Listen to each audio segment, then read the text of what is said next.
I guess the first thing that pops into my mind is this is a lady that has got tremendous faith in the future and adventure and determination.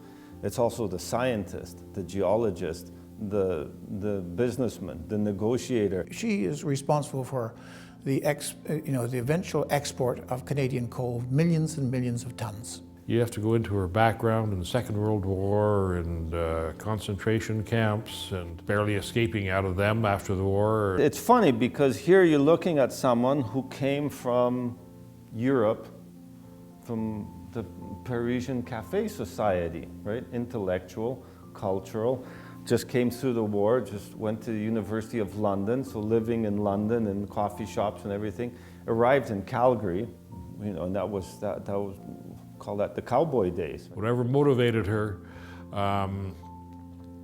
that's got her to where she was. It was all about the passion of the work and the exploration and the science, because that's what led you to go and explore, and that's what my mom wanted to go and see. Madeleine has many great accomplishments. I think early on in her career, it's got to be the oil and gas discoveries that she made. And so she was at the forefront of a lot of really exciting discoveries, and that's where a lot of her reputation in the oil and gas circles, and then when she started mapping, they all wanted to see her maps because they knew she'd do good work. The thing that always struck me about Madeleine is an awful lot of geologists look for things out of the office, by a map or using some aeromagnetic or other instruments. But Madeleine realized that you can't really find coal unless you get out there with a pick, climb the hills, find the seam, find the outlet, and actually stake it. For whatever reason, she thought there was coal up in that part of the world, and went out there and knocked a lot of conventional theory on its head. Until she went on that trip, the Geological Survey of Canada, which was, of course, the preeminent geologist, they believed that there was no coal. Typically, Northeast BC was thought of as a marine environment. There was no coal there. So only when she came back and said, well, I found coal here, and not necessarily everybody believed her, but most of those geologists had never been there. Well, actually, none of them.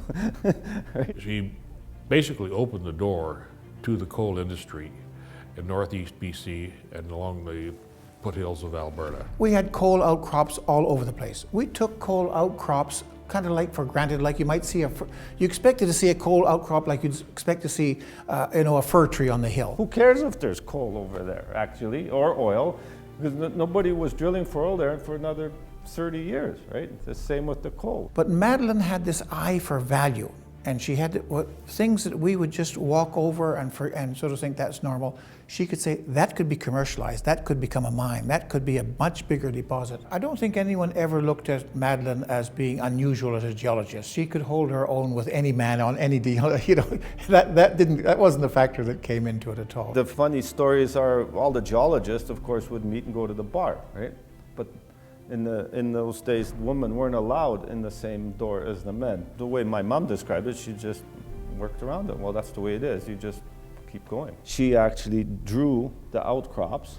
So she would draw these mountains, the rivers, Sukunka River, Bull Moose, where later on Big Quintet was, and even after that was Wolverine and all that. I suspect she worked their tails off. And it wasn't only Madeleine, it was a family enterprise. Jack and Anna spent their summer holidays. They're probably one of the few children here that have spent almost for years and years, every summer, camping out looking for another coal seam. On horseback with guns, axes, geological hammers, and every day you can only go so far, and then once there's no trails, you can only go so much less.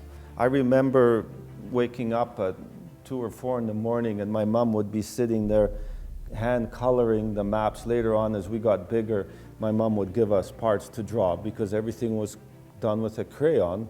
It was very new thing to actually have private companies go and stake a claim for coal. But those are, in the end, are opportunities for large companies. And they're negotiating around the world, dealing with governments usually and other companies to trade their concessions for for the coal.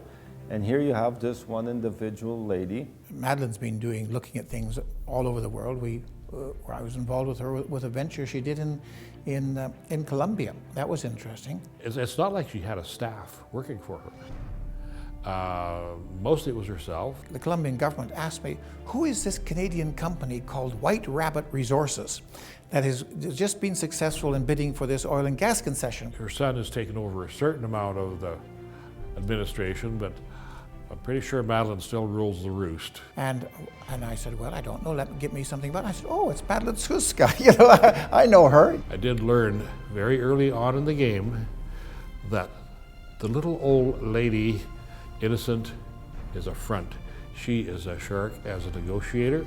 She was tough in her own way. She knew the value of things. She knew what to what to ask for. It's very easier to underestimate her. She's always surprised you. So all of a sudden, your socks were gone. I always said that if we named a battleship after her, it'd be called the Indefatigable. But she just never seems to tire out. My mom never said that this was special or anything. She said, yeah, well, how else was I going to get those samples? Here's someone who's been out there, tramped over the hills, has done it and has found things and has been successful. And in the exploration world, that's the people that you look up to and admire. Madeleine, bravo. We're getting ready for the next expedition. I have some ideas. Madeleine, I'd just like to wish you hearty congratulations on this award, and well-deserved, long overdue, and I hope that we can still go off and look at that venture in Burma together. Madeleine, I think you're a very special lady. I love you dearly. I think this award is long overdue. You've earned it.